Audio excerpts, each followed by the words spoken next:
A man in his 40s decided he wanted to learn how to dance. He wasn't trying to become a professional. He simply wanted to develop a skill he admired. Like many beginners, he felt awkward, uncertain, and self-conscious, but he was willing to learn.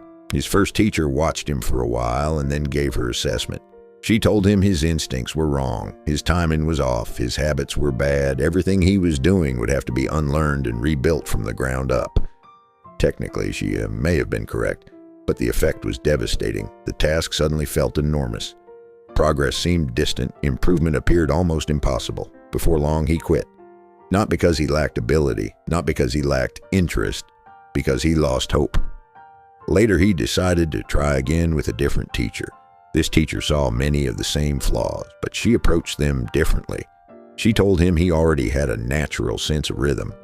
She said the foundation was there. His mistakes were small. The difficult part was already behind him. All he needed was practice and a few adjustments. Was every word completely accurate? Probably not. But something important happened. He kept going. He practiced. He improved. And over time, he became a capable dancer who genuinely enjoyed the activity. The difference between the two teachers wasn't their knowledge. It was the belief they created. One made the challenge feel impossible. The other made it feel achievable. And people work very differently when they believe success is within reach. Think about how often discouragement creates failure before failure itself ever arrives. The moment someone believes they're incapable, effort begins to disappear.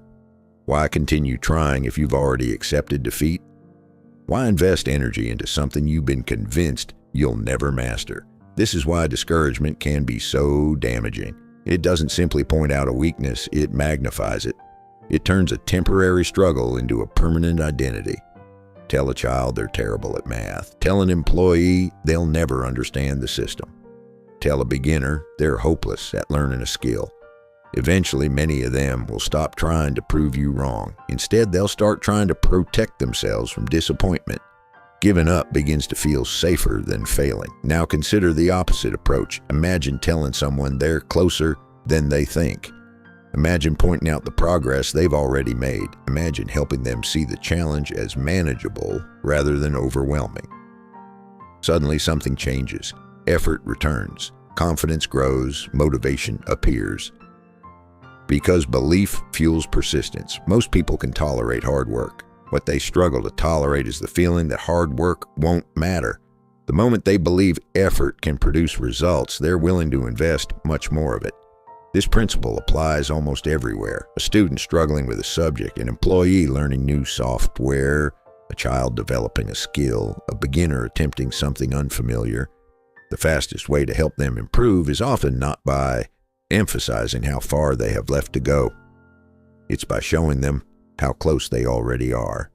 Notice how different those messages feel. You'll never get this, compared to you're making progress. This part is easier than it looks. You've already mastered the hardest step. One creates fear, the other creates momentum. Of course, encouragement must remain genuine. This doesn't mean pretending weaknesses don't exist. It doesn't mean handing out empty compliments. People recognize hollow praise very quickly. The most effective encouragement is anchored in reality. Point to actual progress. Identify genuine strength. Recognize something they've done well. Then express sincere confidence that they can continue improving. You're not denying the challenge. You're helping them see that it's conquerable.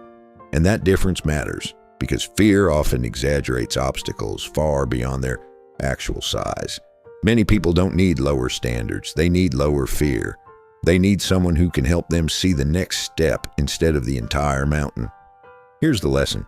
When someone struggles, the natural impulse is often to focus on what's wrong. Try doing the opposite. Make the fault seem smaller. Make the solution seem closer. Make progress feel possible. Help people believe they can succeed, because people rarely rise when they're convinced they're hopeless. They rise when someone they trust says, "You're closer than you think." And once they believe it, they'll often work harder than anyone expected to prove it true.